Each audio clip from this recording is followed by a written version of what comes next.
इनकलाब। अब हमारे दरमियान all India Muslim personal law board की सदस्य मेंबर यास्मीन फारूकी साहिबा जो आ चुकी हैं, अपनी बीमारी के बावजूद यहाँ तशरीफ लाई हैं। आपके जोश और जज्बे को सलाम। मैं उनको दावत देता हूँ तशरीफ लाएं। आपका तो बहुत ज़रूरी है बोलना।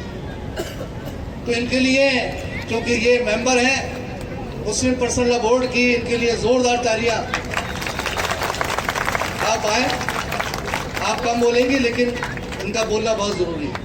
कि जो वक्त की संपत्ति को बेचने की कोशिश करे, उसमें 2 साल का था, उसको घटाकर 6 महीने का कर दिया गया। तो एनकरेजमेंट बढ़ेगा या घटेगा इससे?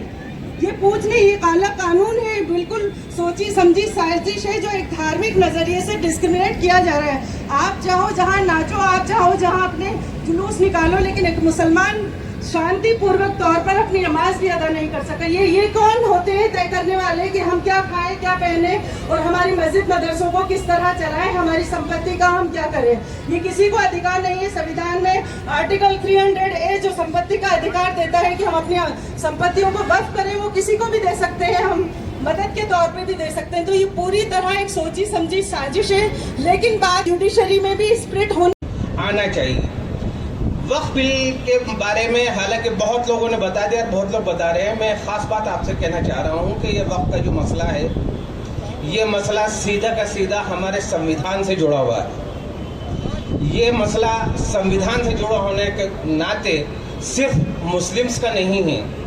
आज जो संविधान के ऊपर आंच आ रही है, आज जो संविधान से खिलवाड़ किया जा रहा है, ये आगे आने वाला वक्त के लिए है। मुसलमान ही नहीं, बाकी आगे सब लोगों को इसके जद में आना पड़ेगा। और एक बात ये एहसास कराती है कि हमारे जो मर्द हजरात हैं उनको भी अपनी जिम्मेदारियों का एहसास होना चाहिए। और अल्लाह की ज़ात से उम्मीद है कि इंशाअल्लाह अभी थोड़े ही अरसे के अंदर, चंद घंटों में, इंशाअल्लाह मैं कहूँगा चंद मिनटों में, इंशाअल्लाह ये जगह पुर हो जाएगी और हमारे मुकर्रिरीन और हमारे सरपरस्त। संविधान हमें ये अधिकार देता है, संविधान की तरफ से किसी भी तरह का धार्मिक भेदभाव नहीं होना चाहिए। किसी भी तरह का, किसी भी एक कंट्री के सिटीजन्स हैं हम सब, हिंदू भी, मुस्लिम भी, सिख, ईसाई भी। तो एक कम्युनिटी के साथ डिस्क्रिमिनेशन नहीं हो सकता। आर्टिकल 14 और 15 हमें ये अधिकार देता है कि धार्मिक भेदभाव नहीं हो।